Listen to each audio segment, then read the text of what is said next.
আর ধৈর্য ধারণ করতে পারে না। নার ছেড়া ধন, কলিজার টুকরা ধন, কলিজার টুকরা সন্তান আসমারে দেখতে বড্ড মন চায়। সাইয়েদনা আসমা রাদিয়াল্লাহু তাআলা আনহা মক্কা থেকে হিজরত করে মদিনায় চলে গেলেন। হুদাইবিয়ার পর যখন মক্কা মদিনার ট্রাফিক স্বাভাবিক হলো, মক্কার লোক মদিনায় যায়, মদিনার লোক মক্কায় আসে। কোচাইলা কলিজার টুকরা সন্তান আসমারে দেখার জন্য কিছু উপহার নিয়ে বিশাল মরুপথ পাড়ি দিয়ে মক্কা থেকে মদিনায় যায়। সুবহানাল্লাহ বলেন। এখন মা আসছে মেয়ের সাথে দেখা করতে, মেয়ে তো আর দেখা দেয় না। মেয়ে ভাবছে আমার মা তো মুশরিকা, অপবিত্রা, তার সাথে কি দেখা দেয়া যাবে? এখন মা বাবা যদি দেখে আরে এটা হিন্দু থাকতে তো বদমাইশ ছিল, বেয়াদব ছিল, কি এমন ধর্ম সে গ্রহণ করলো যেটা গ্রহণের সাথে সাথে সে পাল্টে গেল? কি এমন ধর্ম সে গ্রহণ করেছে যেটা তার জীবনকে আলোকিত করে দিয়েছে? এই হাদিস থেকে আমাদের শিক্ষা হলো, আমার প্রতিবেশী যেই ধর্মের হোক আমি সম্পর্ক রাখবো। অসুস্থ হলে যাব, কি বলেন ভাইরা? যাবেন না? যাবেন না আপনারা? আচ্ছা, 2 নম্বর শিক্ষা হলো, বিষ্ণু ঈসা ইসলামের খাদেম ছিল ইহুদি। এতদিন খেদমত করলো, একদিনও বিশ্বনবী ওরে কালিমার দাওয়াত দেয় নাই। কারণ কি? বিশ্বনবী একটা ভালো সময়ের অপেক্ষা করতেছিলেন, প্রপার টাইমিং। দাঈর কাজ হচ্ছে দাঈ ইলাল্লাহ, সে হচ্ছে সুযোগ সন্ধানী। দাঈ সুযোগ খোঁজে, কখন দাওয়া দিলে ব্যাটে বলে হবে, ঝুপ বুঝে কোপ মারে, ঠিক কিনা বলেন? বিষ্ণু ঈসা ইসলাম ভালো সময়ের অপেক্ষা করতেছিলেন, দেখি ভালো সময় আসুক আসুক আসুক আসুক। আস্তে আস্তে এমন সময় আসছে, ছেলে এবার মুমূর্ষ। অসুস্থ ব্যক্তির হৃদয় অত্যন্ত নরম থাকে। হসপিটালে যখন কেউ যায় তার হৃদয়টা বড্ড নরম থাকে, মৃত্যুর ভয়ে তার অন্তরটা নরম থাকে, ঠিক কিনা বলেন? এই প্রপার টাইমিং এর অপেক্ষা করতেছিলেন। যখনই টাইমিং পেয়েছেন দাওয়াত দিলেন, পড়ো লা ইলাহা ইল্লাল্লাহ, সুবহানাল্লাহ পড়েন সবাই।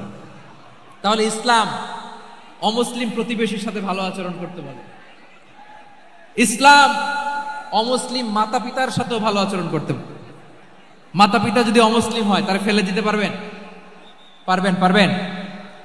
আমার লালমনিরহাটের ভাইরা, অনেক হিন্দু ছেলে আমাদের হাতে শাহাদা পড়ে মুসলিম হয়, কিন্তু ওর মা মুসলমান হয় নাই, বাবাও হয় নাই। এরকম আছে না নাই? তো ও হয়েছে মুসলিম, মা বাপ হিন্দু, এখন মা বাপ কি বাদ? হ্যাঁ, মা বাপ বাদ দেয়া যাবে? যেই মা আপনারে 9 মাস 8 মাস পেটে ধারণ করলো, আপনার মায়ের নার ছেড়া ধন, আপনি ওই মারে বাদ দিতে পারবেন? যে মায়ের বুকের তাজা দুধ খেয়ে আপনি আজকে বাড়ন্ত তাজা তরতাজা, ওই মারে বাদ দেয়া যাবে?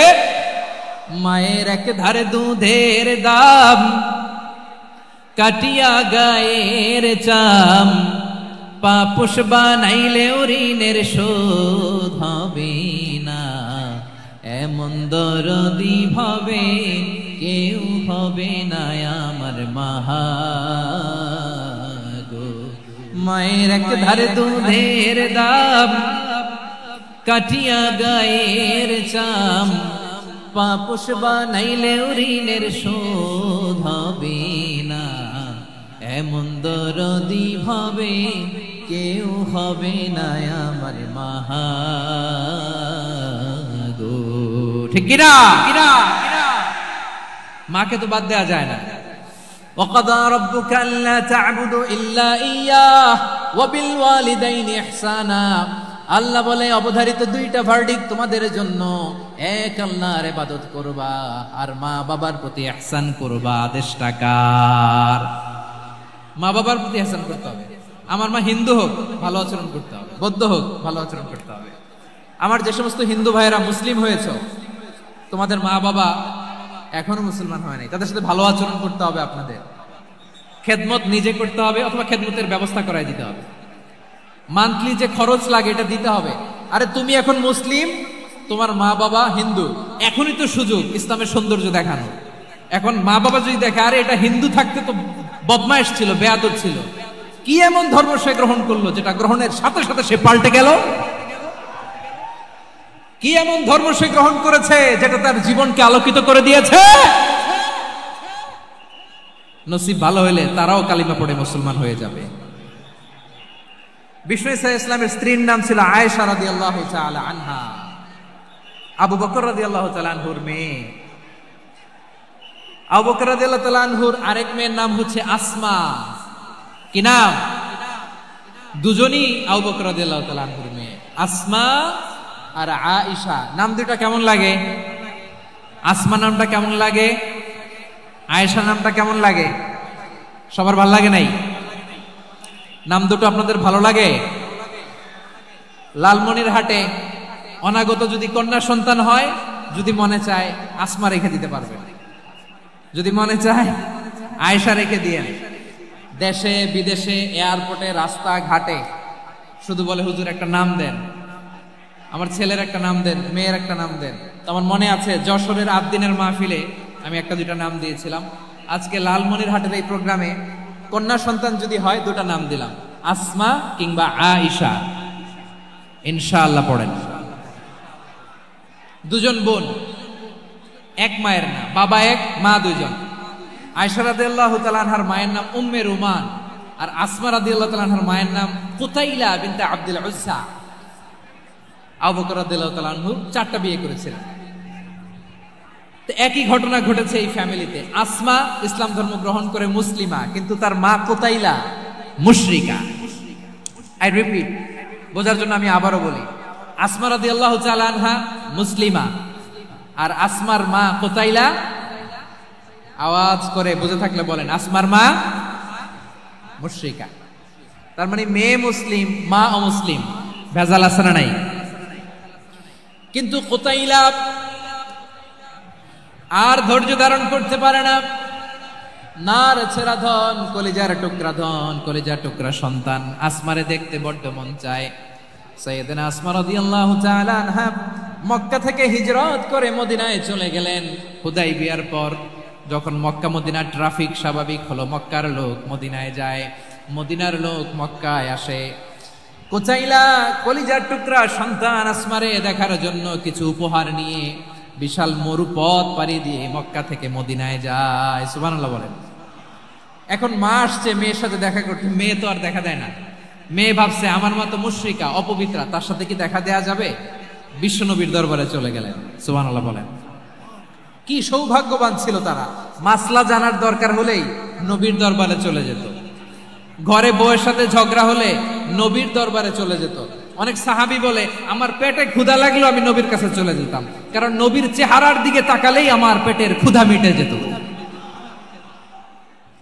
সাইয়েদনা আসমা রাদিয়াল্লাহু তাআলা আনহা বিশ্বনবীর কাছে চলে গেলেন, যে বললেন ইয়া রাসূলুল্লাহ ইয়া হাবিবাল্লাহ ইন্না উম্মি কাদিমাতুন ইলাইয়া ওয়া হিয়া রাগিবা। আমার মা মক্কা থেকে অনেক দূর মরুর পথ পাড়ি দিয়ে উপহার সামগ্রী নিয়ে মদিনায় আমার সাথে দেখা করতে এসেছে গো নবী। আমার জানতে বড্ড ইচ্ছে হয় আমি আমার মুশরিকা মায়ের সাথে একটু দেখা করতে পারবো কিনা। আফা আসিলুহা, আগে যেমনি আমি আমার মায়ের সাথে ভালো আচরণ করতাম, যেমনি আমি আমার মায়ের সাথে সদাচরণ করতাম গো নবী, এখন আমি মুসলিমা মা মুশরিকা, এখনো কি আগের মতো সদাচরণ করতে পারবো নাকি? বিশ্বনবী বললেন নাম সিদিহা, হ্যাঁ রে আসমা, অবশ্যই অবশ্যই, আগে ঠিক যেমন তুমি তোমার মায়ের সাথে ভালো আচরণ করতে এখনো তেমনি আগের মতো ভালো আচরণ করবা। আওয়াজ করে পড়েন সুবহানাল্লাহ। কি ইসলাম আমরা পেয়েছি, কত ব্রড মাইন্ডেড আমাদের ইসলাম, কত ওপেন মাইন্ডেড ইসলাম, কত ওপেন আপ করতে পারে, চিন্তা করতে পারেন। বিষ্ণু বললেন হ্যাঁ অবশ্যই, নাম সুলিহা, আগে যেমনি ভালো আচরণ করছো আসমা এখন ওইরকমই করো, পারলে আরো বাড়ায় করো। সুবহানাল্লাহ বলেন। তাহলে আমার যে হিন্দু ভাইয়েরা হিন্দু বোনেরা ইমানের বদৌলতে দৌলতে আপনি ধন্য হয়েছেন, আপনার আম্মা আব্বা এখনো মুসলমান হয় নাই, তাদের জন্য দোয়া করেন, তাদের জন্য দোয়া করেন, আল্লাহ যেন তাদেরকেও ইমানের দৌলত দান করে।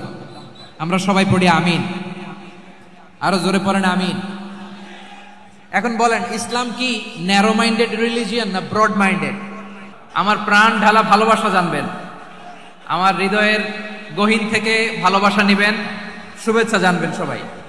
ঠিক আছে, ঠিক আছে প্রিয় ভাইরা, আমরা আর কাল বিলম্ব না করে মূল আলোচনায় চলে যেতে চাই। আজকে যে টপিকের উপর আমি কথা বলবো, টপিকটা হচ্ছে peaceful coexistence and communal harmony, শান্তিপূর্ণ সহাবস্থান এবং সাম্প্রদায়িক সম্প্রীতি। আমাদের বাংলাদেশে সাম্প্রদায়িক সম্প্রীতি আছে না নাই? আবহমান কাল থেকে আমরা মুসলিম, হিন্দু, বৌদ্ধ, খ্রিস্টান, পাহাড়ি, নৃগোষ্ঠী মিলেমিশে একাকার, আমরা সবাই মিলে বাংলাদেশ। আওয়াজ করে বলেন ঠিক কিনা? আমাদের পারস্পরিক সম্প্রীতি, ভালোবাসা, সৌহার্দ্যপূর্ণ আচরণ, বোঝাপড়া এটা বেশ মজবুত, বেশ মজবুত। তবে মাঝে মাঝে আমাদের এই সম্প্রীতির ভেতরে অনেকে ফাটল ধরাতে চায়। আমরা যে সুখে আছি, শান্তিতে আছি, এটা অনেকের ভালো লাগে না, ঠিক কিনা বলেন?